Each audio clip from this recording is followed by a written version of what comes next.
Knowing how to run your ads is the key to being able to have a profitable e-commerce store. Without knowing how to cut your ads efficiently when something's not working for you, or knowing how to be able to scale up what is working for you, you're basically just spending money for no reason. And trust me, I've been in your exact shoes, not knowing what to do or not confident in the decisions that I'm making, and that's why I'm here to help you guys out. I mean, yeah, that's definitely one main reason I want to help you out, but also because I want you to have the most success that you can have this upcoming Q4. Make sure you stay tuned through this entire video because you're not going to want to miss a single thing. Let's go ahead and jump right into it.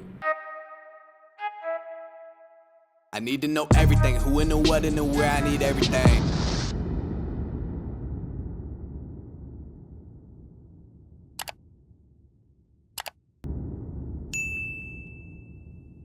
What's going on, everybody? Welcome to my channel. My name is AC Hampton, and if you don't know much about me, I'm an 8-figure marketer where I help people test, build, and scale up profitable e-commerce businesses and e-commerce brands. Last year alone, I helped over 70 plus people quit their 9-to-5 job and officially become their own boss with e-commerce, and I can't wait to be able to help you guys do the exact same thing. And for all of you guys who do know me, welcome back to my channel, and let's go ahead and continue to create this generational wealth with each other. Now, as most of you may know, I give out a one-on-one free consulting call every single week to help streamline your success with e-commerce and get all of your questions answered so you can be confident with every decision that you're making. On top of this, I'm also going to be giving out another special giveaway, and the winner of last week will be announced somewhere inside of this video, so make sure you stay tuned the entire way. So if you want this opportunity of winning this week, all you have to do is 3 simple things. The first thing you must do is in the comment section below, comment the word profit and what your biggest takeaway was from this video. The second thing you must do is go to my Instagram at AC_Hampton and go ahead and follow me. And the third thing you must do is smash that like button below, subscribe to my channel, and turn on those alert notifications, as I have never missed a single week on this platform. Alright, so one of the first things that you need to be focusing on when it comes to being able to launch a successful, profitable product is by having a winning product in the first place. Now, I do understand that this is something that takes the most time and effort to be able to put in, but there's also so many resources out there for you to be able to take full advantage of. And if you guys want to learn my in-depth product research methods and how I validate each product so I'm confident with every single thing that I'm testing, you guys can check out my video right here. So one thing that I like to do whenever I'm doing product research is using one of my favorite product research tools, which is AdSpot. And I have different metrics and different criteria that I look for every product that I'm choosing from. So on AdSpot, I like to set exact filters so I can be able to find the products that I'm looking for. One of the first things I like to make sure I'm looking for whenever I'm choosing a product is not reinventing the wheel and making sure that it is seen recently. So when I'm setting these different filters, I like to see what was working the last couple of days, what is working today, so I can allow whatever's working in the market to continue to work for me. The second thing I like to focus on is a problem-solving ability. This is going to increase your percentage of having a customer be able to buy from you off of an impulse buy and being able to have a customer need your product and not just wanting it. So whenever I'm looking for products like this, I'm always just looking at these problems and how I can be able to provide a solution through the pain points of what people are currently facing.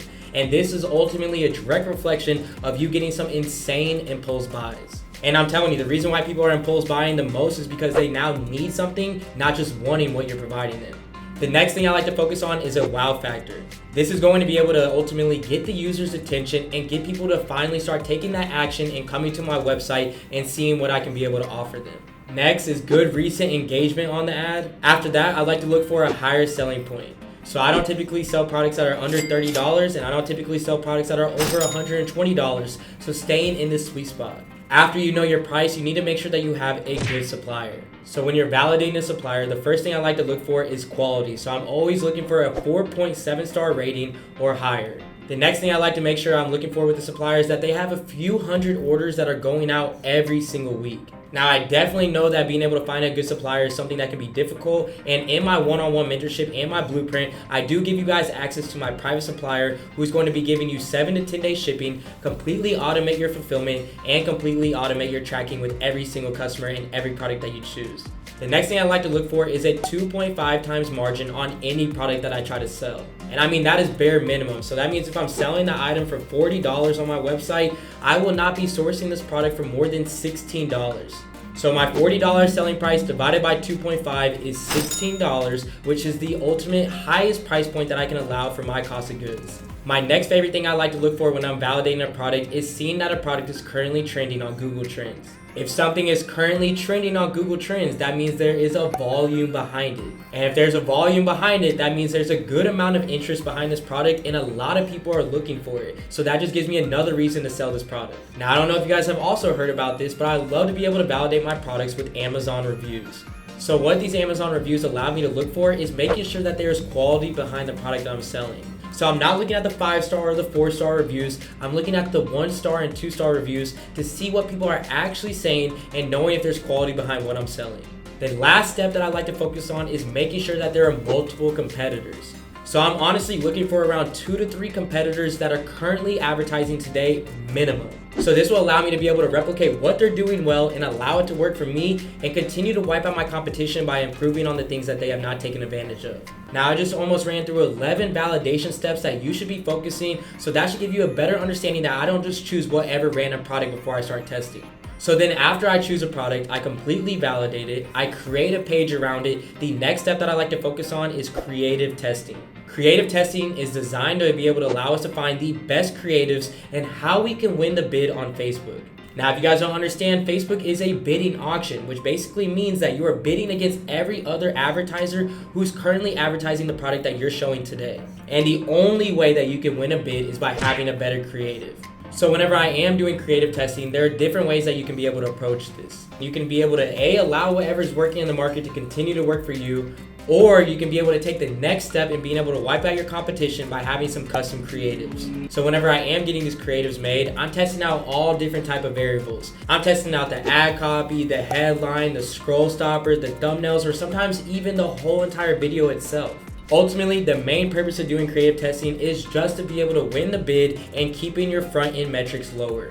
Whenever you're actually spending hundreds of dollars a day and testing out different interests, you need to make sure that you have a winning creative, and that is why I always start off with that first. So now I want to go ahead and break down exactly how I set up my creative testing campaign. So majority of the time, the 3 main focuses that I have whenever I'm testing out any type of creative is either the scroll stopper, the thumbnail, or the video itself. But warning, you can only test out one variable at a time. If you're trying to test out thumbnails and scroll stoppers, how will you know what the winning video is? If you're trying to test out a video and a thumbnail, how will you know what the winning video is? You only can test out one variable at a time, so you can have specific data to know exactly what the next steps are to take. So my favorite way of being able to test out different creatives is coming over here to viral ecom ads, and I like to get the 3 video ads and the 3 thumbnails. So this is basically how I set it up. I test out one thumbnail with all the different videos. Then I'll test out thumbnail 2 with all the different videos, and I'll test out thumbnail 3 with all the different videos. So then basically I'm testing out 9 different variations. And whenever I'm testing out these different videos, there's certain front-end metrics that I'm looking for to be able to take it to the next step of bringing it in an interest testing campaign. So I like to be able to separate this between testing out thumbnails and testing out different videos. The 2 main KPIs, which stands for key performance indicators that I'm looking for whenever I'm testing out thumbnails, is cost per click all and click-through rate all. So cost per click all will allow us to know how much it is costing for somebody to be able to click on our advertisement. So ultimately, your cost per click is really determined based off of your thumbnail, as this is the first thing that people are seeing, and I like to see this under 5 cents. So with click-through rate all, this is the rate of how many people are actually clicking on your advertisement, which again comes down to your thumbnail. And for creative testing, I like to look for anywhere between 6 and 9%.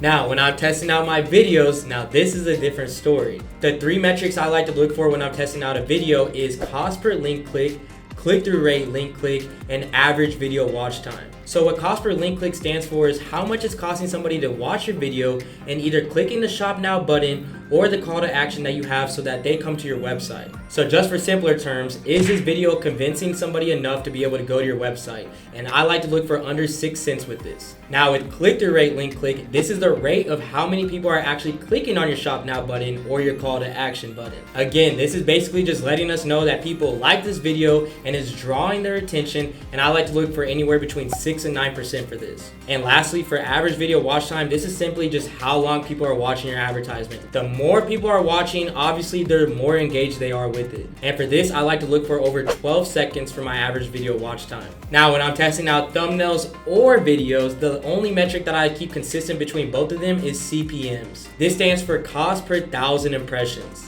This is just letting us know if people are liking the product that they are engaging with on a higher rate. And for CPMs, I like to look for under $5. Now, before we actually get into the setup process on how I set up my cold audience interest testing campaigns, I do want to be clear that I'm here to help out in any way possible. So if you have any questions about this video at all, or you just need some questions answered, or you're just feeling stuck, you guys can go to my Instagram at AC_Hampton and DM me the word YouTube, as I would love to be able to help out any way that I possibly can. Remember, it's not about how much money you can make in this world, but how much knowledge you can teach others to be able to change their life. DM me the word YouTube, and I'm looking forward to being able to hear from you guys. So next, we are officially here into the cold audience interest testing campaign. I want to go ahead and start off with how I format this and how I set this up. So I start off with 10 different interest minimum. Yes, 10 different interest minimum, all going towards one advertisement. This advertisement is no random advertisement. This is going to be the winner that you chose from your creative testing campaign. I like to start off with a $100 CBO budget with 10 different ad sets with 10 different interests with a $5 minimum spend.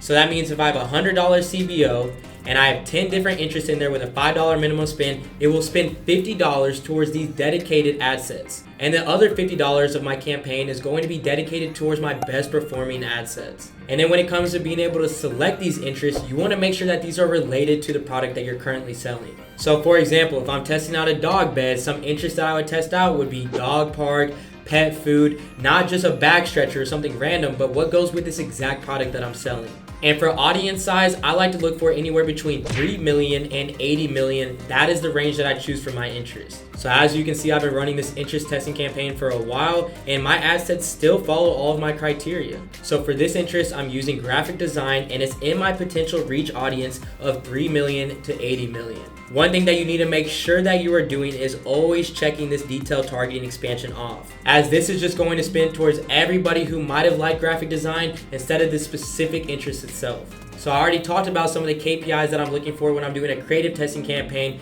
but it's a completely separate game when you're doing cold audience interest testing. So the KPIs are basically the same, it's just the metrics that change. So for click-through rate all, I like to look for a 2.5% or higher. Cost per click all, I like to look for under 50 cents. My CPM, cost per 1,000 impressions, I like to look for under $12. My cost per link click, I like to be under $1. And my average video watch time needs to be over 8 to 10 seconds. And the biggest difference of understanding your KPIs with interest testing campaigns is knowing that you're going to be able to focus on back-end metrics now as well. So over here, you guys can see I have a KPI calculator.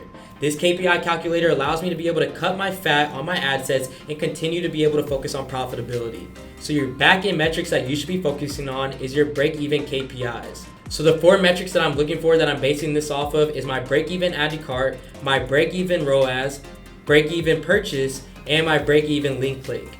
And as you can see, this is all auto-generated within this KPI calculator that you guys all get access to in my blueprint or one-on-one mentorship. It's just based off of your selling price and your cost of goods sold. That is it. So honing down on these metrics allows me to be able to focus on profitability and continue to horizontal and vertically scale. I like to do this every couple of days where I'm continuously putting more budget into what is working for me, and using these metrics to continue to be my foundation to know how to cut my fat and be able to continue to move my business in the right direction. Now, trust me, I understand that this concept can be a lot, especially as a beginner. But this is a video that I always wish that I could have been able to see whenever I first started off, so I wanted to make sure that you guys could take full advantage of this. Ultimately, focusing on this is going to allow you to be able to continue to wipe out your competition and getting those results that you deserve. Now, you guys know I couldn't forget the free consulting call winner from last week's video to get on this one-on-one call with you and help streamline your success with e-commerce. The free consulting call winner from last week's video is Jalea Lovell. Congratulations on winning, Jalea. Go ahead and reach out to me on Instagram at AC_Hampton. Let me know that you won. We can get on the Zoom call, answer all of your questions, help you prepare for Q4, and putting your business in the right position. And if you guys want the opportunity of winning a free consulting call with me and another special giveaway, make sure to do all 3 requirements that I mentioned at the very beginning of this video. Honestly, I can't wait for Q4, and I can't wait for you guys to be able to take full action this upcoming season. I hope that you guys enjoyed this video. I hope that this helped out a lot. Make sure to smash that like button below, and I'll see you guys on next week's video. This is AC, and I'm out. They gon' want a piece when you got it like that. Like Jake said, we gon' spend it.